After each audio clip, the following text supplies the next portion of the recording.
back with another Energy 101 episode. Thanks for joining us today. I'm Sydney. We have Julie and Misty, and our guest of honor is Kye Yocham from Fluid Energy. And today we're talking chemicals.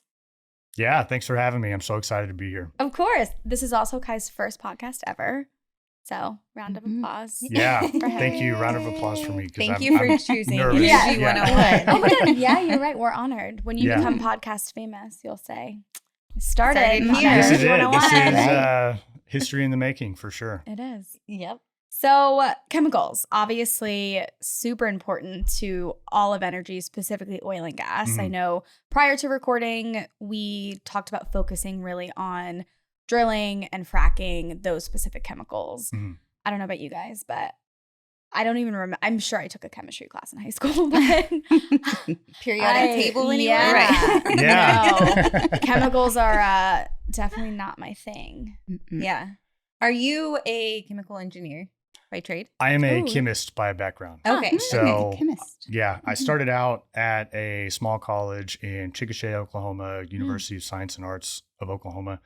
I always tell people that I graduated top of my class because I was the only chemist that graduated during that semester. So I was also the bottom of my class. But I kind of cut my teeth into the oil field about in 2011. Whenever I was getting my chemistry degree, there was a oil field company, Frac Services, that had a chemical manufacturing plant there. And whenever I was trying to find chemistry jobs in a town of, 16,000 people, that was pretty much the only job Especially in available. Oklahoma. Yeah. Yeah. Yeah. So small town, Chickasha, Oklahoma. And I was fortunate enough to get a lab technician job doing quality assurance, quality control for the chemicals that they're using. Yeah.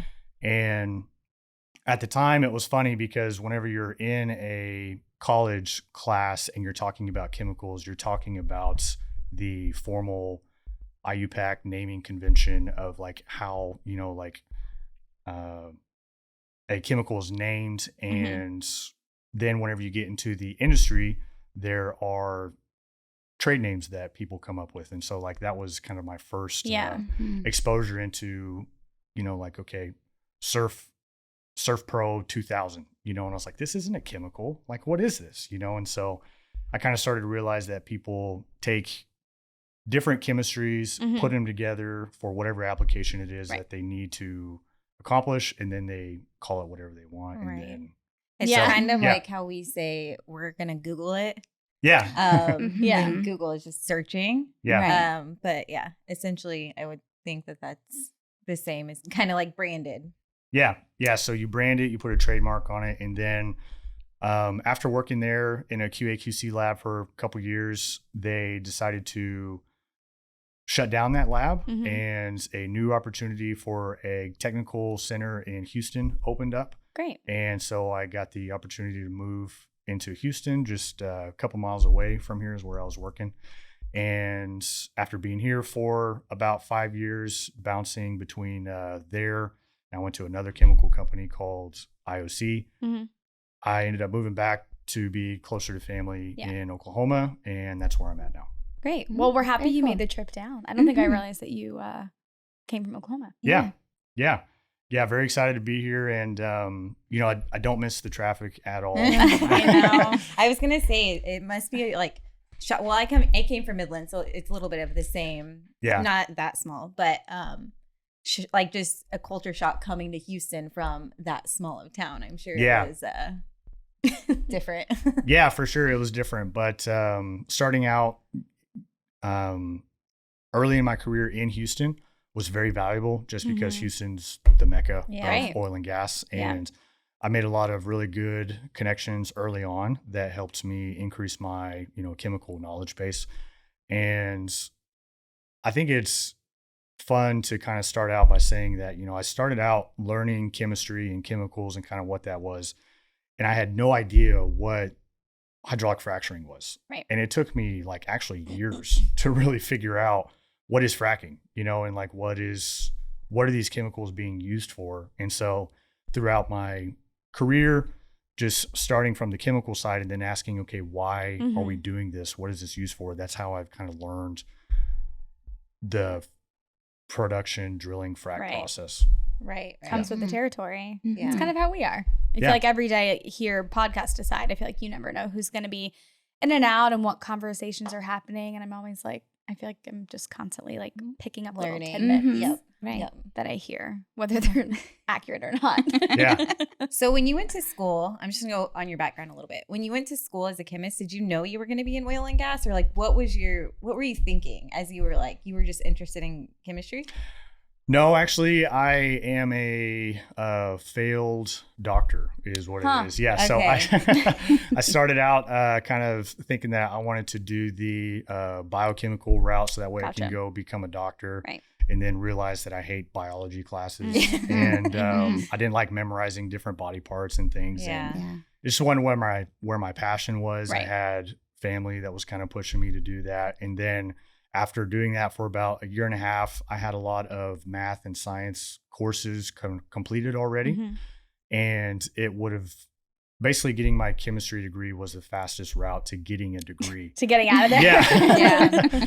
And so I finished up those classes. And like I said, whenever I got into the oil and gas business, it was because it was like literally the only job in town. Right. Yeah. Yeah. And so I had to fight and, beg and plead in order to get a job there. And then once I did, I was super happy because it led me to here. Yeah. Do you wear a lab coat? Absolutely. Yeah. Lab safety is important. Yeah. I wasn't expecting you to say yes. Yeah.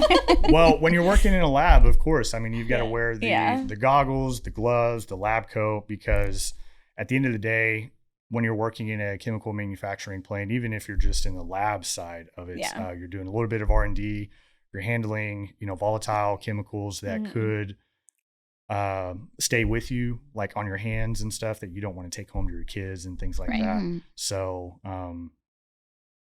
definitely safety first, Safety first. because you want to come home Yeah. with all your fingers and toes. Yeah. I feel like that's the one thing I do remember from like high school, like biology and chemistry is always like the safety Mhm. briefings. Yeah. Yeah. The goggles. And that like huge shower thing. Did y'all oh, have in that? case, And the eye yeah. wash station. The eye wash. Eye wash Mhm. stations, Yeah. showers, just in case, You never know. So does Mhm. your day-to-day, are you in the lab working in there, or do you ever go, like, what does your day-to-day look like? Sure. So early in my career, like I said, I'm a chemist. I started out working in the lab, doing a lot of tech services requests, to where a customer would come in and say, we need a chemical solution for this problem. And then my job would be to work with the other chemists in the lab to try and come up with a chemical solution that would solve whatever problem it is that they're trying to achieve. And then after doing that for a while, I started to progress up as a chemist. But then I found that I wanted to be more customer facing, and started as the company that I was at, they actually created a role for me as like a technical sales guy. Cool. So I would interface between the lab and the sales team.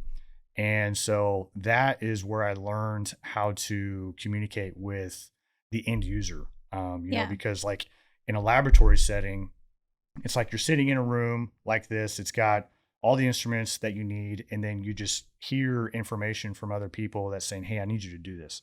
Mhm. And oftentimes you don't know why you Right. need to do it. And you just run the test, put it into a report, give it to the people, and they go from there. And so I wanted to know, why are they needing this? How does it help achieve, whatever problem it is that they're trying to solve? And then whenever I got that experience of being more customer facing, I really enjoyed that more than just kind of being in a lab. Yeah. And so that helps me transition more into kind of the role that I'm in today, which is the sales manager for Fluid Energy. Cool. Yeah. I mean, So- I could imagine it's helpful that you like genuinely knew what you were talking about. It's not like Mhm. you got hired as a salesperson, they trained you in some of the chemicals, like you actually started in chemistry. Yeah. So it hopefully, You're able to talk Yeah. to both sides Mhm. better, Yeah. put Mhm. dots Yep. together. Mhm. Yeah, for sure. It's definitely helps me. I'm super thankful and very blessed to have the experience and the people that kind of helped mentor me Right. early on in my days. awesome. Well, let's dive in. Mhm. Where do we want to start? Drilling? So I thought that it would be fun to kind of talk about why chemicals are used in the different upstream processes that are involved in the oil and gas. So obviously you start out with drilling a hole, and then you have to frack, stimulate, and then after that, once everything's done, then you produce everything. And the types of chemicals that are used in those different applications are specific to perform a job that's needed at the time. And I think that after that, it would be good to kind of discuss, how not all chemicals are bad, right? Like that's a perception that a lot of people have. I think that just once they hear chemicals, it's nasty and, you got to worry. And you got to be safe, but it's not like we're all trying to give each other cancer out on frac locations, right? So, on the drilling side, very basic. What are you trying to do? You're trying to drill a hole in the ground so that way you can put metal pipe in there and make it easier to extract oil and gas out of the earth. If you think about whenever you're not drilling, or just digging a hole in your backyard, with a shovel, right? You take a shovel, you dig the hole, and then you're left with a hole, and then you're left with a pile of dirt after that. And so you can imagine that whenever you're drilling a hole in the ground that's miles deep and miles long, you're going to have a lot of extra dirt available. And so like, even if it's really deep down there, how do you get that dirt from, miles down in the ground up to the surface? I never actually thought of that until I'm like picturing it now, and I'm like, it makes sense because that is a lot of dirt. Where does it go? Right. Yeah. And so it's a great transition into kind of why chemicals are used and what they're used for. And so the most common fluid used during drilling is going to be a drilling mud. And it's called that because it's a concoction of different additives that are designed to help extract the dirt, out of the ground. But then also, if you think about whenever you're drilling a long, really straight, cylindrical hole in the ground, if you don't have enough pressure or viscosity inside that hole that you just drilled, then it's just going to collapse in on itself because you've got the pressure of the earth kind of caved in on itself. And so as you're drilling, there's a couple things to think about. You got to think about, okay, how do I keep the hole open so that way I can continue drilling? How do I keep the drill bit cool so that way it doesn't overheat itself and start to damage itself and I can continue drilling? And the way they do that is with these muds. And so you've got different types of muds depending on where you're drilling and the speeds and rates that you're going at. And so there's like a water-based mud and there's an oil-based mud. And you can use those types of muds are dependent on the formation, I guess. So whenever you're drilling into the earth, it's got layers to it, right? And there's different types of mineralogies at different layers. And if you're using like a water-based mud, water can come into contact with water-sensitive clay material in the formation, and that can cause the earth to, expand and make it more difficult for the drill bit to move through there. So you can add like shale stabilizers, which basically are chemicals that are designed to block water from entering into clay structure that can be sensitive to water. So you've got clay stabilizers. And then we talked about weighting agents and viscosifiers. So again, in order to keep the fluid from compressing in on itself, you have barite, which is barium sulfate. And that is a very dense and hard solid scale material, which adds weight to the fluid. So that way it keeps the pressure of the formation from kind of collapsing in on itself. And so I mean, those are kind of the basics of what you're trying to accomplish. So as that dirt comes up to the surface, they have to remove the dirt from the liquid drilling mud, and they do that by putting it onto a shaker, and then they reuse that drilling mud over and over again. So that way they don't, that's nice. because if you're using like an oil-based mud, for example, it can be really expensive to keep replenishing sure, that. yeah. You know, some other additives that go into it is as you're drilling, you don't want the mud to go into the formation, because then that's more that you have to like add Yeah. up on the surface. And so you have fluid loss, like control additives that go into it to prevent the fluid from going where you don't want it to go. Right.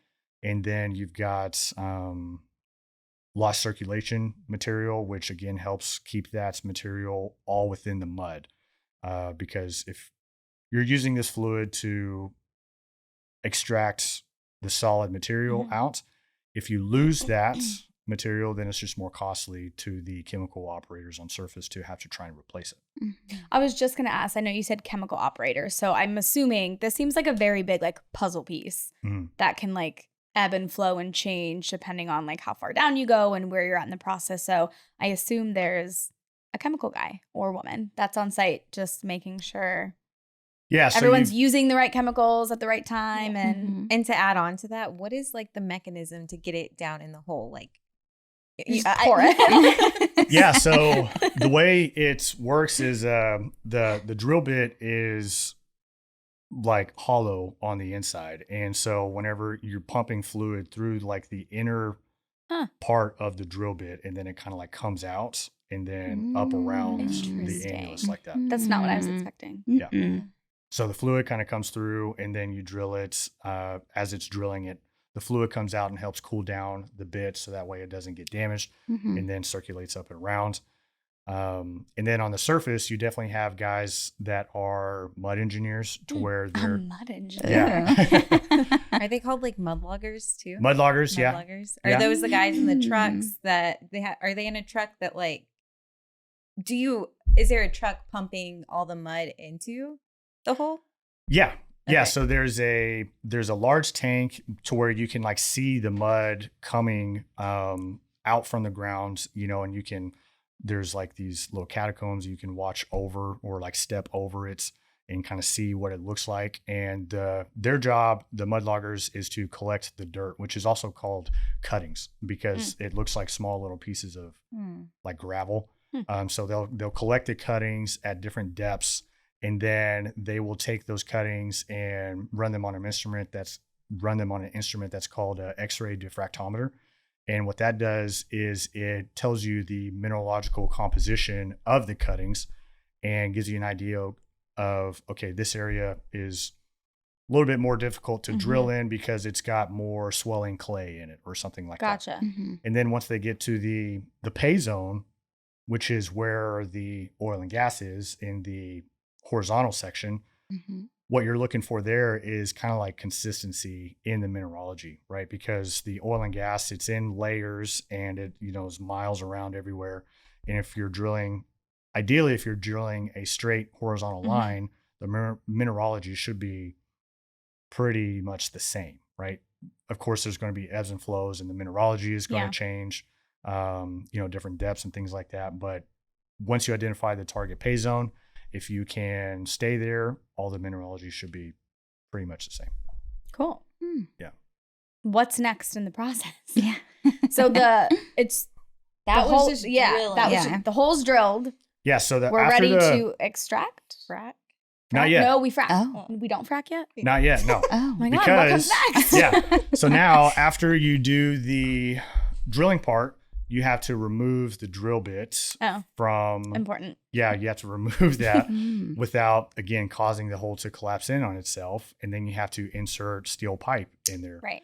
And so, again, this process, like drilling can take 2-3 weeks, right? So Yeah. you've got that process, and then the drill rig has to take rig down, go to the next location. That can take another couple of weeks. So then after drilling, you have cementing chemicals that come in. And so whenever you're putting in the pipe downhole, you have to add cement in order to put it in, like basically keep it in the middle of the hole. Right. But then also like firmly attached to the formation. So that way it doesn't move or and is stable during the hydraulic fracturing process. I don't know if we've ever talked about this. How big are the holes? Like, is it? I don't know. Like, I can't decide if I'm picturing something small or if I'm picturing something like humongous. Yeah. So I think I don't know. it's a good question, you know, but like I think whenever I think about the hole size, I'm not exactly sure how big the drill bits are that are used. I was gonna say, does it vary based on the drill bit, I guess? Yeah, and it also varies, I think, depending on the company, what they're. Everybody's got different ideas of like what makes the best well, right? How many, you know, what size casing. They're like secret sauce. Yeah, yeah. And I think that you know, a good frame of reference is after the drilling part is done, they leave like a 5.5 inch casing inside there, which is like the most common, I think. So I would think that the drilling bit size has to be a little bit bigger than that, you know. So we're not talking like, you know, like feet. A big gaping hole. Yeah. I don't know. Yeah. So after cement, again, there's a lot of chemistry that goes into cementing. They have, you know, accelerators, which are designed to help make the cement hard, like faster. And then they have retardants, which is designed to make the cement, you know, set later, depending on temperature, pressures, and needs of the job. And you've got, again, weighting agents to try and help make sure that the cement is at the right weight and density. So then once you have everything kind of cemented in the hole. Is the cement filling up the entire hole? Like there's not casing in here yet or anything. So the cement actually goes through the casing. So yeah, so like again, similar to the drilling piece, whenever fluid is going like through the drill bit and then kind of coming outside. Gotcha. Yeah. So the cement is going down and out to make that cement wall outside of the casing. Correct. Oops. Yeah. Okay. Yeah. So and then up on closer to the surface, like where water tables are, you know, that's a big concern, I guess, that people have about they think their water is contaminated. They think their water is getting contaminated, right? And so there's a lot of steps that go in during that process to where, like, in the areas to where like water tables are, you know, in the first couple, you know, 1,000 feet or so, there's extra layers of cement that goes there, and there's extra layers of pipe that goes there in order to further protect it. So it's got like a couple fail safes there to help prevent any fluid from leaking in that area. I feel like we need to like replay that in the episode 800 times. Right. That anyone listening knows that we're not trying to poison everyone's water. Yeah, exactly. I mean, that's you know, chemicals just, they get a bad rap because they can be dangerous. But again, we're not out here trying to hurt people with chemistry. We're trying to solve problems. For sure. And one thing that Colin taught us when we first, I think it was probably maybe even like a year ago, we sat in front of a whiteboard, and this is how the podcast was kind of born. He gave us this like very broad energy 101. And he mentioned something about, you know, if you think about it, especially from that standpoint of leaking out of the pipes and the water and stuff, there's so much money that goes into all of these productions and drilling that these companies can't afford to lose it. So they're taking every precaution to make sure that it's like safe. There are no leaks, that there are no gaps in that safety, I would assume. Yeah, for sure. Because they're incentivized to keep it. Yeah, to keep it inside the hole. Yeah. Because they don't want to lose their money. Yeah. So yeah, there's a bunch of additives that go into the cementing process, and all that kind of happens obviously before frac kind of comes along. So then once you have the pipe set and drilling has moved off the location and you're ready to start actually stimulating the well, there's a bunch of chemicals that go into that process as well. So I like to think about, again, what are we trying to accomplish? Why are they doing it? And how are they doing And so what are you trying to accomplish is you're trying to get as much oil and gas out of the ground as possible. How do they do that? They do that by injecting a bunch of water and sand into the formation. And the idea is that sand is a bunch of spherical particles that even whenever you compress them together, there's still space in between them to where fluid can flow through and then go through those into the casing and then produce up to surface. And so on the frac side, now we're talking about chemicals in much larger quantities. On the drilling side, you're talking about a couple hundred barrels of drilling mud that's used in order to do that. And then on the frac side, we're talking a couple million gallons of fluid that you would need in order to treat the well. And 98% of the chemicals that are used in stimulating a well is just water and sand. And those are the two that make up 98%. Right. The other 2% are going to be other additives that are designed to help achieve the goal of extracting more oil and gas. And so again, if you think about very basic, what are we doing here? You've got a hole here that has cement and it's got metal pipe, and you're trying to move sand from the surface into a horizontal section that's miles away. If you have a water bottle like this and you just put sand into it, it's just going to fall straight to the bottom. And that's not good for whenever you're trying to put it into a formation miles and miles away. And so what do? They add like thickening agents or viscosifiers to help keep that proppant or the sand suspended in solution, so that way it doesn't cause like a major blockage and settle.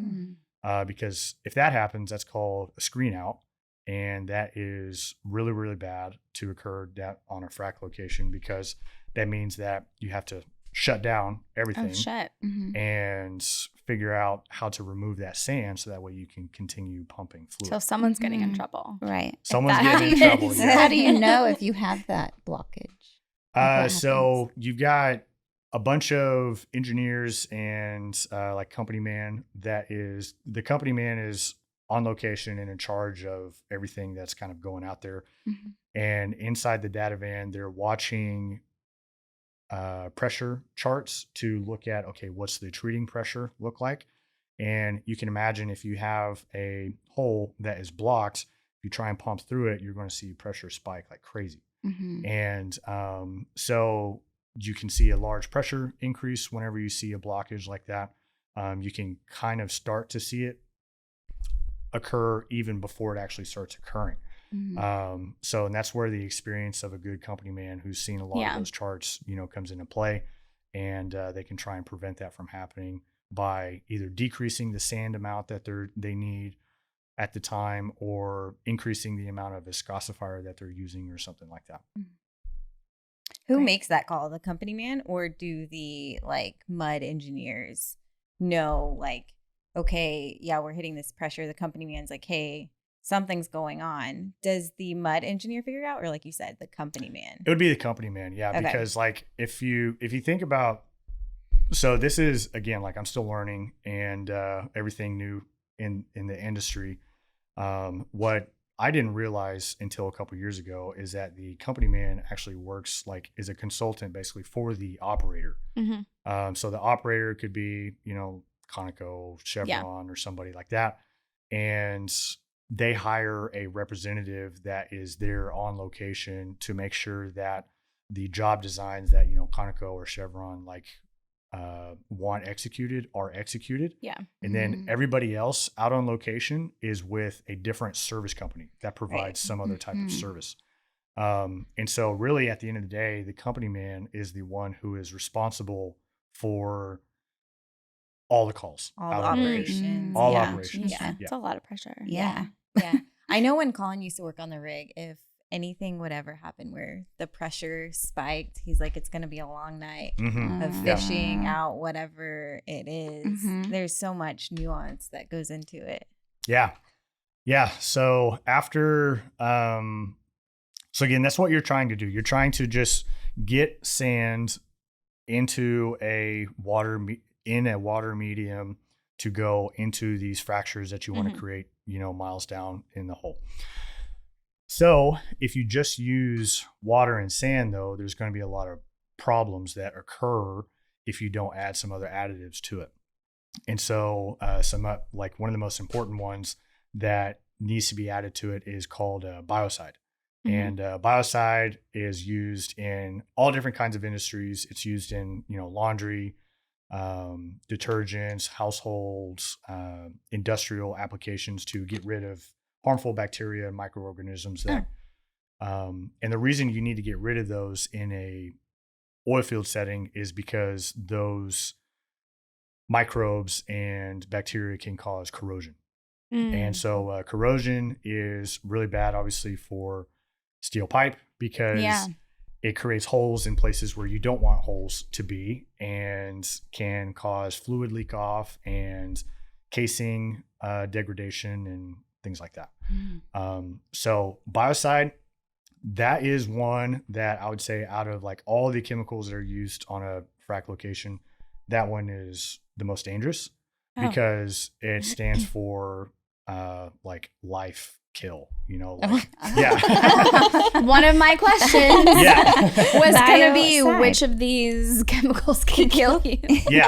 Yeah. So, I mean, its job is literally to kill bacteria and, but so is something like amoxicillin, right? Which is a antibiotic, which is designed to kill those things. And if you use it in the right quantities and the right dosages, it's not going to kill you. Right.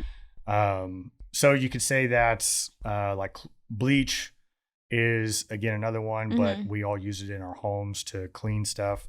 It's not like we're drinking it or washing our hands in it or anything like that. So that's where chemical safety and knowledge and awareness comes into play.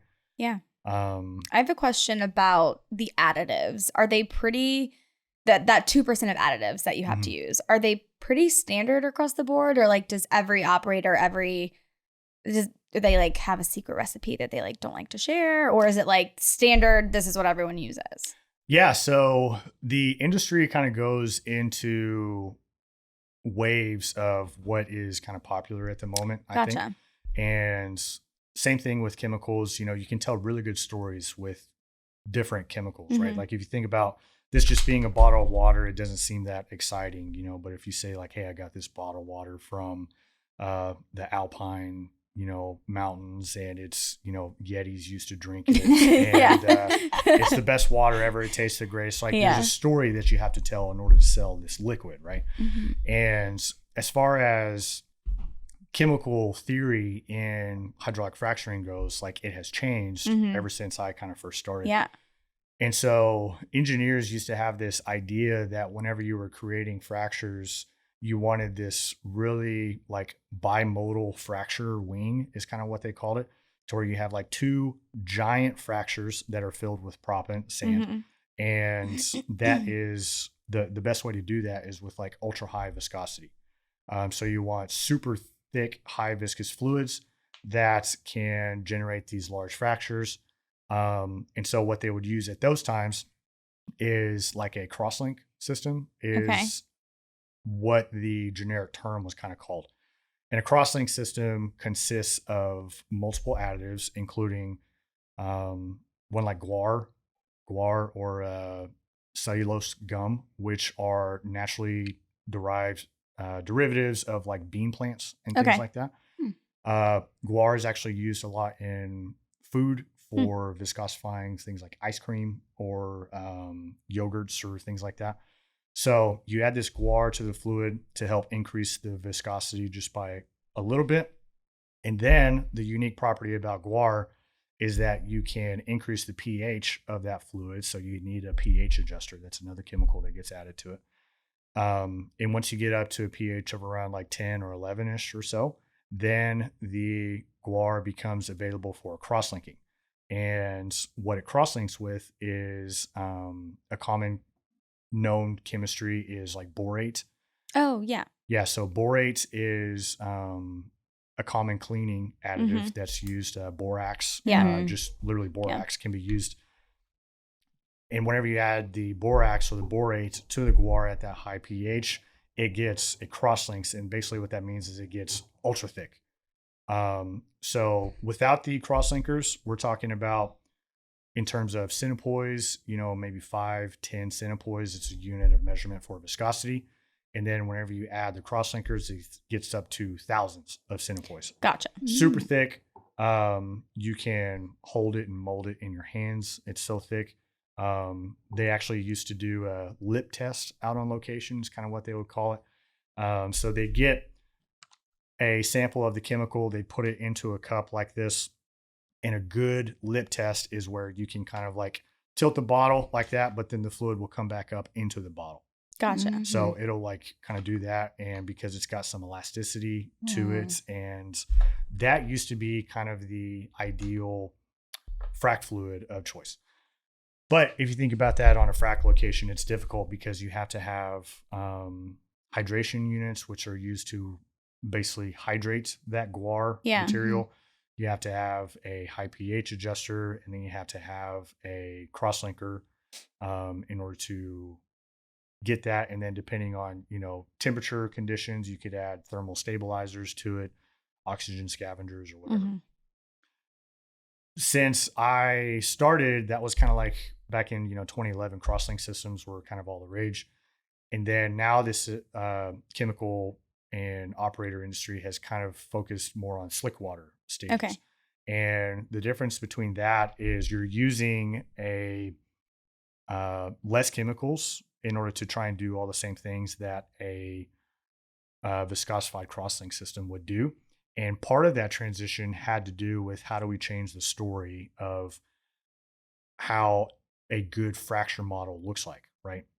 So instead of having like 2 really large fractures, the idea was, okay, what if we can use these chemicals to create a really complex fracture network to where it's like if you a bunch of just cracks that are really small but all connected, and we fill all that up with proppant so that way we can maximize surface area exposure. And that turns out to be a little bit better way of producing more oil and gas without increasing cost too much. And it also reduces operational simplicity because you can do those things with just one chemical, which is a friction reducer. So a friction reducer, the primary chemistry used in that is called polyacrylamide. Okay. And basically what it is, it's a super long polymer chain, which is designed to do a couple things. So it can make it easier to pump fluid at higher rates. And it also helps suspend the proppants in the fluid so that way it can get put into the right spots in the formation. So slick water is obviously a lot easier than a crosslink system because you don't have to worry about pH adjustment. You don't have to worry about necessarily hydrating it. You don't have to worry about adding another additive to it. It's just kind of like one chemical that kind of does all those things. And One-stop shop. One-stop shop, yeah. So, and it's a lot cheaper. So I'm sure they love that. they love that, yeah. So I would say a majority of unconventional plug and perf frac jobs in the US are slick water applications now. Nice. Yeah. So I know we talked about this before we started recording. Obviously, kind of the hot topic across the industry is, going more clean, more green, lower emissions, carbon, all that good stuff. Does that translate to the chemical side? Yeah. So, again, polyacrylamide, for example, is a very safe chemistry. It's used in water treatment like wastewater from the city. I've been to water treatment plants to where you treat the water with the chemical and they can be used to flocculate out different solid material, and then it's disposed of in a creek or a river or something like that. So it's safe. There's different types of polyacrylamide that can be used that, like, for example, diapers, the absorbent material that's in diapers is polyacrylamide. So of course, with everything, we want to provide chemicals that are safe, but also effective for people to use. And so what are some people doing? I see a lot of conversations talking about green chemistry on the surfactant side. So another additive that is, part of that 2% are surfactants or microemulsions or nanoparticles. And the idea there is that, if you have let's just think about a dirty dish. A surfactant is just like Dawn dish soap, right? A surfactant is any chemical that lowers the surface tension of water, basically in this case. It makes it easier to remove dirt and oil and things. And the way I think about surfactants, like from a chemical perspective, is it's a long chain. So just think about kind of like a long rod. And then one side of it is water loving and the other side is like water hating. Mm-hmm. Okay. And so one side of it that loves water is going to kind of like have a higher affinity towards moving towards the water. And then the other side that's water hating is going to go more towards the fats, the oils, the greases, and the soils and stuff like that. Mm-hmm. So that way, whenever you have an excess of water coming out of your sink or whatever, that water flows and basically kind of pulls the dirt off of the dishes and stuff that you're using.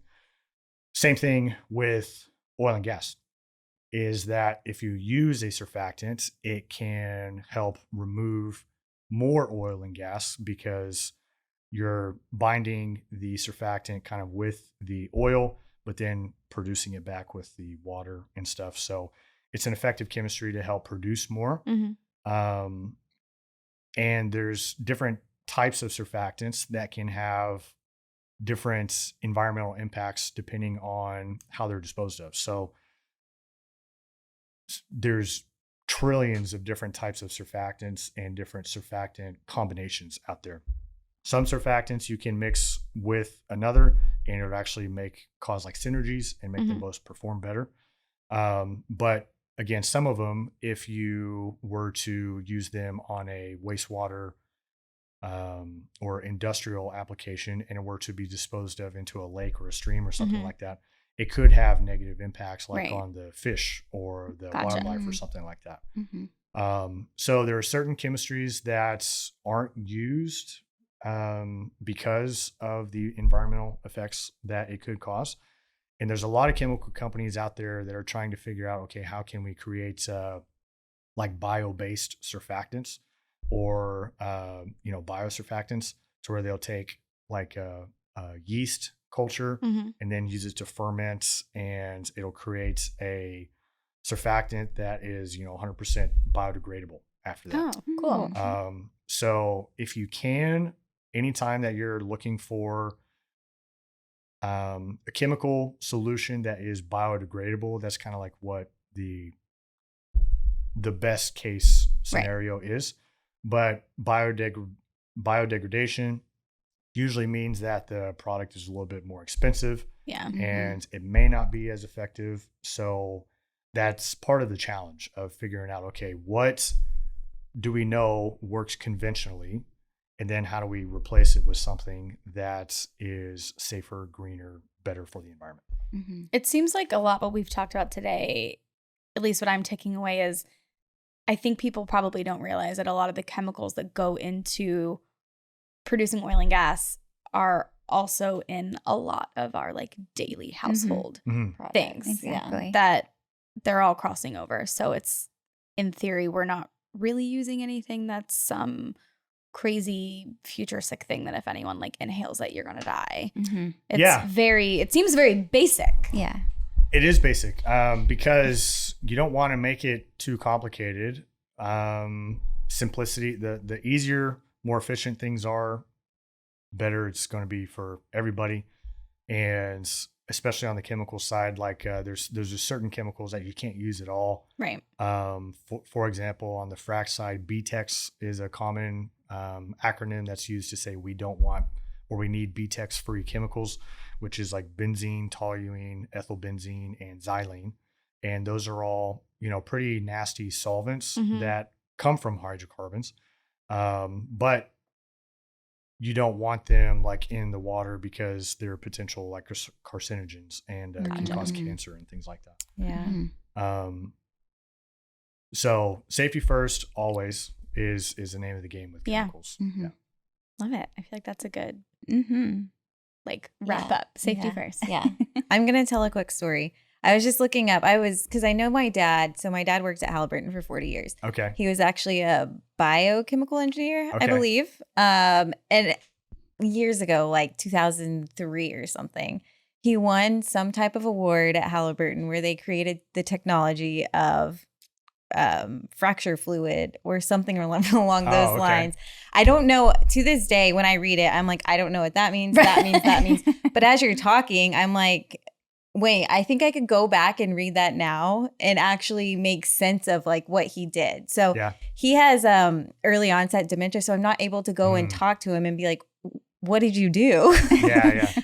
So now that I'm like interested in what he did, he can't tell me. So I'm always like looking to where I can make sense of it. Make connections where with what he did and like try to understand it. Yeah. But yeah, that I think this whole conversation, I'm like, wow, I Now might you understand know. what my dad did. Yay. Yeah. You know, I spent most of my career focusing on the frac side, and there's a lot more considerations that kind of go into it. Like, you know, I got to talk about what fluid does because we're a chemical company that also provides chemicals kind of used for frac drilling and production. After a big chemical that's used is hydrochloric acid. Yeah. And so if you think about hydrochloric acid just in general, I think most people in the public will think like HCl is really bad. You don't want to touch it. And that's true. I mean, it's a corrosive chemical that if you were to put your hand into it, it would really hurt. It would start burning you. And if you were to try and inhale some of the vapors associated with that, you would cause, permanent lung damage and things. Oh, shit. Wow. So there are some on-site engineering controls that need to be taken into consideration in order to properly manage the safe use of that chemical. But then also it's important to realize that like hydrochloric acid is something that our body naturally like makes in our stomach. It's That makes sense. the To break same- down like everything that we eat. yeah, that's the acid that breaks down, everything that we eat. So that's important to understand. Like, as far as like toxicity and danger, everything, it's all about, what dosage and how you take it in moderation. I mean, if you drink enough water, right, like you could die of drinking too much water. Right. That just happened to Yeah, someone. it did. Really? To like a mom. Yeah. On vacation or Yeah. something. She drank like 4 bottles of water and like 10, something crazy. Mm-hmm. But And then she like ended up passing away. water toxicity or Yeah. Yeah. I've heard of that. It's crazy. First time I heard about it was at like a frat, like hazing thing, like instead of making them drink, a bunch of beer, they're like, we're just going to make you drink water because that's safe. Right. And But, it's and not. Someone died. Yeah. Someone died Oh from it. my gosh. That's sad. That's Yeah. actually terrifying. Yeah. So when you think about it, Yeah. dihydrogen monoxide is a very dangerous chemical because at really high temperatures, it can burn you. Right. Yeah. Oh, and yeah. at Yeah. really low temperatures, it can burn you. Right. Yeah. So And it's funny when you say it like in a chemical name, how it just sounds more dangerous. Right. Yeah. exactly. Yeah. So like hydrochloric acid is called muriatic acid when you buy it on the shelf at like Home Depot or something. You can buy it at the store and is commonly used as like a concrete cleaner or concrete etch or something like that. Because what hydrochloric acid is really good at is dissolving carbonate-based materials. And so carbonate-based materials are very common in the mineralogy that is ideal for extracting oil and gas. And so in some regions, like up in North Dakota, the formations that they're targeting can be like 70, 80, 90% carbonate material, which means that it's almost completely soluble in acid. But then in some regions, you don't have any carbonate material. And so like they don't use acid there. You don't need it. Yeah. But what it's used for during the frac process is it's typically one of the first chemicals to be pumped after the plug has been set and they've perforated, wireline kind of pulls out. They'll run hydrochloric acid to help dissolve some of that material, so that way it's easier to pump more fluid into the formation. And so on the surface, again, like you have to have the hydrochloric acid in a closed container, because otherwise the fumes can cause, you don't want to be around that on a frac location. You have to, like if there's ever a spill or anything like that on a location, you have to evacuate the area and wait for someone to clean it up and like dispose of it. Hazmat. Yeah. It's a hazardous material for sure. So what my company did is we only focus on like modifying hydrochloric acid to make it actually a safer chemistry. Cool. And so I should have brought some with me today, but our hydrochloric acid, we call it HCR, which is hydrochloric replacement. You can put your hand into it and it won't burn you. So it's safer to use on your skin, and it's non-regulated for transportation in the US. So you're removing a hazardous chemical from location, but then the benefit of like not just the chemistry side of it, again, like with all chemicals, if it's green, great, but not everybody's willing to pay for that. Right. Yeah. Right. So it has to provide some other value to them. And the value that, we found is that you can run this product with wireline as it's going down hole, because it is so non-corrosive, to things like your skin and metal. Yeah. And then we've got a corrosion inhibitor package that gets added to that to make it safe on the wireline.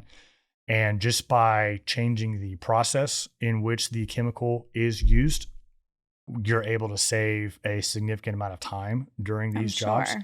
And by the way, it's green, it's safe, and it's effective. So it's, right?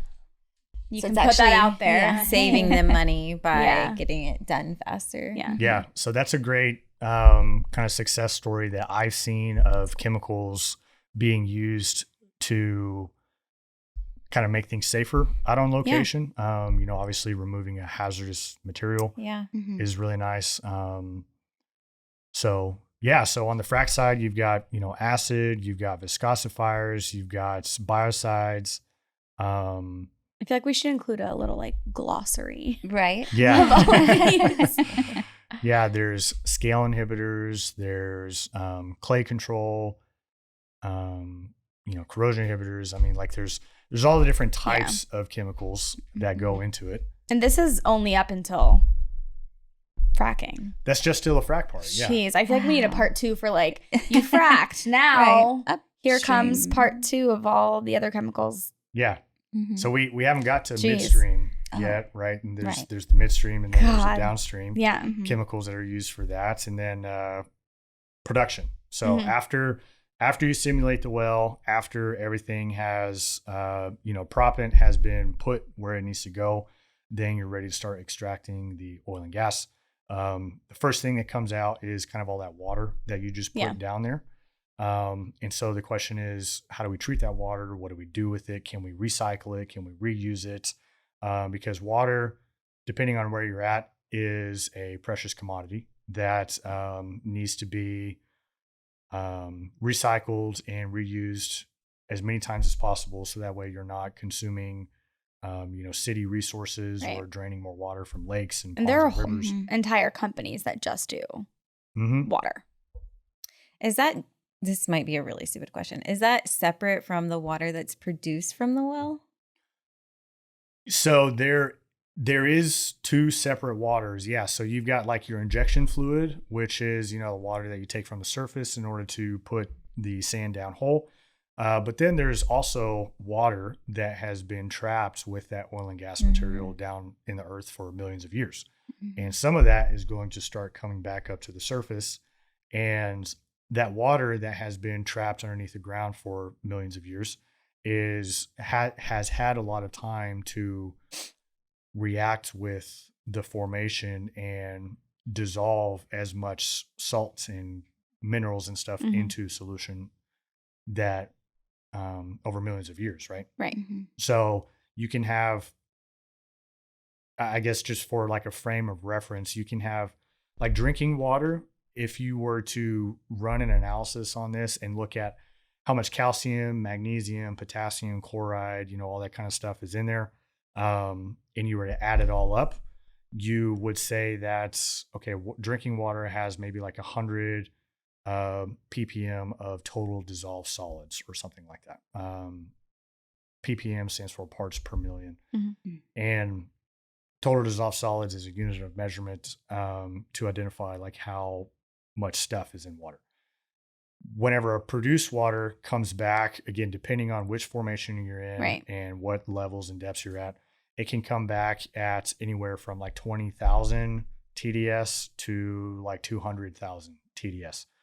And 200,000 TDS, which that basically means that the water is 20% dissolved solid material, and then the rest of the 80% is actual water. Oh. Mhm. And because if you think about parts per million, 200,000 divided by a million, that's 20%. And remember, all that has been trapped down there at a certain temperature and pressure for a long period of time. So it's a very like stable solution. And then once you start to produce that water back up to the surface, there are significant changes in pressure and temperature that cause the solubility of those salts to change. And so that's whenever, as you're flowing a fluid back, if it starts to precipitate out solids, which is called scale, that's a problem. So how do you remove the scale is one. How do you prevent the scale from happening is another chemical. Like these are all solutions that can be worked with chemical like solutions. They're problems that can be addressed with chemical solutions. Yeah. Mhm. I feel like there's a chemical solution for everything. Yeah. Well, as a chemist, I've done a good job. Yeah. Chemicals for the win. Yes. Chemicals for the Yes. win. Should we move into rapid fire questions? Yes. So we wrap up each episode with 3 rapid fire questions. Okay. Misty, take it away. I will do the honors. Okay. What is the biggest misconception in energy? Biggest misconception in energy. So since today was kind of like about chemicals in energy, I guess I want to say, speak directly to the chemical side of it, is that, yes, safety does need to be a big important factor of when you're using chemicals, because some of them are dangerous, but with proper engineering controls and knowledge of what you're working with, chemicals are relatively safe. We're not trying to put anybody in a situation to where they would feel uncomfortable being around a chemical to where they could potentially take that back home to their kids. And I think that's probably the biggest misconception. That's a good one. About the chemical side in general. Like there's a lot of activist groups out there that think that chemicals, being transported through a residential neighborhood or something like that is bad. And the types of chemicals that are transported in those trucks, like people are really concerned about that. So I think there's a valid concern for at least asking the question of like, hey, absolutely, let's, I'd like to understand what's in it. And so the beautiful thing about helping educate the public on what types of chemicals exist, there is a website called FracFocus that is basically after every single frac job is completed, all of the chemicals and the quantities and the amounts that are used during that job have to be disclosed to this publicly available organization. And so you can go in the process, after the job's done, it takes probably about like 3 months or so for a company to post those results on there. But you can look up any operator anywhere in the US and go to that website and say, okay, I want to know what was used on this well at this location. And it'll pull up a report for you that'll tell you, we use this much water, we use this much sand, we use this much biocide, this much surfactant or whatever. Mhm. And that's in order to help educate the public on the chemicals. That's that are awesome. used. That Yeah. is. That's really Yeah. cool. We're gonna have to check that out after Mhm. this. Next question. What, I just lost it. Why should Why, Why should should we you care? care? Oh, Yeah. why should people care about energy? Why should people care about energy? So I think whenever you think about why should we care, and this is one of those questions to where I think like, okay, what would happen if you didn't care? Mm-hmm. And of course, if we didn't care where our energy came from, we'd be living in, the wilderness, Yeah. trying to, Yeah. burn trees in order to keep us warm at night and things like that. So I think what that question makes me kind of think of Alone, the TV show on Netflix. Oh It's yeah. where you've got Yeah. those people that are, Mhm. they're roughing it, out in the wilderness, and they're survival experts. And even Mhm. with them being survival experts, you can see how incredibly difficult it is to survive Yeah. without energy. Right. And these people are being paid, or they're hoping that they can get paid in Yeah. order for doing that. But there are, I listened to one of y'all's last podcasts, and 8 billion people in the world, and 1 billion people don't have access to reliable energy. Mhm. And those people that don't have access to reliable energy, they're not on a reality TV show to where Yeah. they have the opportunity to win $500,000, right? Yeah. Mhm. That's their lives. And reliable energy is, of course, key to improve the quality of life. And I think that's something a lot of people don't understand. Absolutely. Mhm. Yeah. We agree. Yeah. This What is i- the fun one. Yeah. What is your most embarrassing story? Oh, And your career. Work related. Yeah. work related. Yeah. Okay, that's a good clarification. Unless you want to go a different Yeah. route. No, let's keep it professional. So, early, whenever I moved into Houston with this chemical company, I was the guy who, like, whenever I was interviewing for a job, they would say like, "What do you want to do?" And I'd say like, "I want your job." Like I'd be like, I want to Yeah. be, I want to be like CEO. I want to be running this place, Mhm. And little did I know like how ignorant that sounded at the time, like I didn't know what that meant. So I feel pretty embarrassed about like how many times I said that. Did someone eventually say something? Like, why did you Or did they just like stop? stare at you? No. Like what was the reaction? The reaction was just like, okay, cool. Like I like the gumption, kind Yeah. of thing. And everyone was like super nice and kind about To it. your face. To my Mhm. face, yeah. But so what made me stop doing that is a great question, because there was, I'd been working in the industry for 6-7 years-ish or so. And there were some interns that we were looking at hiring at our company. And one of them, I wasn't part of it's funny, I wasn't part of like the interview, for the intern or whatever, but my boss actually called me and said, "Hey, I want you to come in and listen to this guy, see what you think."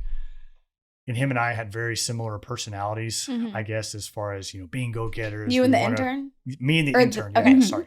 Me and the intern had similar personalities to where he walked in and said, "I want to be CEO," And I was like, "Oh my God, you sound so stupid saying that." And I have said that like so many times.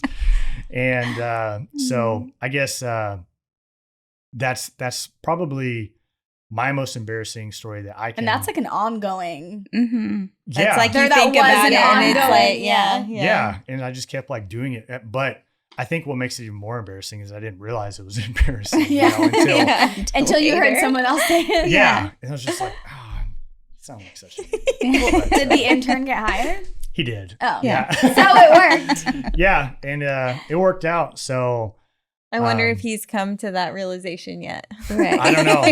I don't know. Well, if he because- listens to this podcast, Yeah. he will know. Yeah. Yeah. Because He's gonna be like, didn't "Oh wanna be shit, the that one was to tell me." him. Yeah. Yeah. That was a good one. Yeah. That is Yeah. a good one. Well, Kai, thank you so much for joining us. Yeah, How was your thank first you. podcast experience? It was great. I feel Good. like I talked a lot more and didn't even get to talk about all the things I thought I was going to talk about. But The time goes quick. It Yeah. does. I feel like that happens more often than not. Even when we go into episodes thinking it's, fairly simple and it'll be a short one, they always end up being super long, and we're like, Mhm. we need a Because part there's two. so much Yeah. detail. We'll have to Mhm. have you on for a part 2. Yes. no, I would really appreciate that. I look forward to it. Yeah. And I appreciate what you guys are doing, trying to Thanks. increase energy IQ awareness, which I think is super valuable because I didn't have these types of resources Mhm. whenever I was kind of starting out. And I think that with the availability of podcasts and videos and Mhm. technology, Absolutely. Mhm. ChatGPT, Yeah. right? Yeah. Mhm. We didn't even get to talk about AI and chemicals, right? And like how that's being used. There's that a chemicals thing? and That's a AI? thing? Oh, yeah. Oh, shit. Yeah. Wait, It's can we get a scary. chemical person on our AI panel at Fuse? We should. That sounds Oh, really interesting. That does. Yeah. Yeah. Mhm. Very interesting stuff there. Like Meta, Facebook just released a program to where they can basically help develop new catalysts for different types of reactions in a matter of seconds using AI, to whereas it would take a lab person months of testing Right. in order to try and get those Huh. results. And so it's pretty amazing what Wow. AI is doing kind of just for everything. Yeah. Mhm. Yeah. I feel like Yeah. it's been brought up in like every podcast we've recorded It really It has. has. over the last few months. Yes. Any Yeah. updates for our listeners? Fuse. Our Energy Tech Conference is coming up in Houston. It's October 30th and 31st. Check out our website, digitalwildcatters.com, for more info. Like and subscribe, as always. I Mhm. think that's all we got. Where can people find you Oh, if that's they right. want to learn more about chemicals Yeah, sure. So or fluid? All of the above. all the above. Yeah. So obviously the only social media that I really use is LinkedIn. Cool. Yeah. So I have a presence on there. Feel free to, Great. shoot me a message. And then fluidenergygroup.com is our website of the company that I work Cool. Awesome. Awesome. Great. Well, thank you. Thank you. for. Thank you. Bye.